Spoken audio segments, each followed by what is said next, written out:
Good morning, it's Coach Karina. We're going to do some wall stretches for the shoulders. So any piece of wall that you can find, a doorway will work well for some of these in order to work on the mobility in the upper back, stability and control in the shoulder blades, and mobility in your shoulders. So here we go. We're going to do a couple to start working up the, loosen up the upper back first. So you find a wall.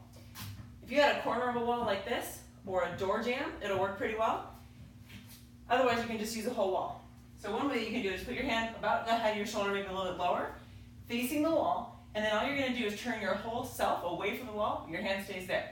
So it looks like this. And with these stretches, like you're learning, dynamic stretching, move in the stretch, hold it a second or two, come out of the stretch, go back and forth in and out of that stretch position.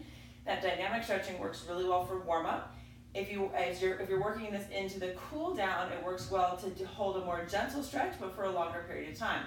30 seconds, 5 to 10 breaths, something like that.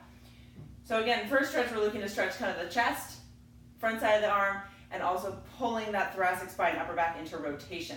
So it looks like this. The hand can be at various positions, and it's going to affect the stretch that you get. It'll stretch the pec muscles differently if your hand's up high versus down low. So hand here like this, and a twist. You could even add this twist reaching away from the wall. Get a little bit of more thoracic spine rotation there. You can also put the arm on the angle. So if you're in a door jamb, it works well to put the forearm or the hand on the wall or on the door jamb and lean yourself into the door. So it looks like this. The forearm is supported, elbows still just a little bit below the height of my shoulder, and then I move forward. Of course, if you're in a door jamb, you can do both at the same time. Again, dynamic stretch into the position and back out if we're using this for warm-up. Otherwise, you can hold that static stretch, and it really works nicely to stretch out those pec muscles that have been working so hard for you lately. We're also going to do one for the back side of the shoulder. So this time you're facing the wall. You're going to have your hands on the wall, and you're kind of leaning into it a little bit. You're not going to push up or a plank, but you're just kind of putting a little bit of weight into your hands. The back is nice and flat. We don't want to be arching like this. So the back's nice and flat. You walk your hands up.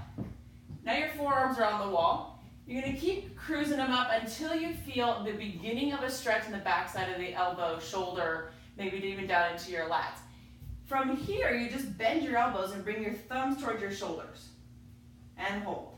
You can go in and out of the stretch like so, or you can just hold it here. The higher up the elbows get, the longer the triceps muscle in the back of the arm needs to be in order to sustain that position. So you go you go as high as you need to begin to feel the stretch, and then you bend the elbows, which adds to the stretch. These stretches work better if they're comfortable. If they feel horribly intense, it's not going to work real well for us. Last thing with the wall that we're going to do is called a wall angel. So two things we're going to do against the wall.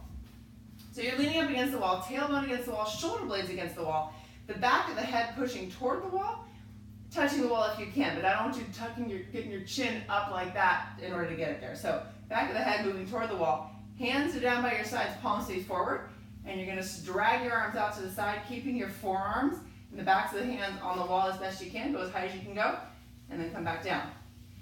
You move your arms as high as you can without them coming forward off the wall. The tendency when we get up higher is that we're going to want to kind of cave forward.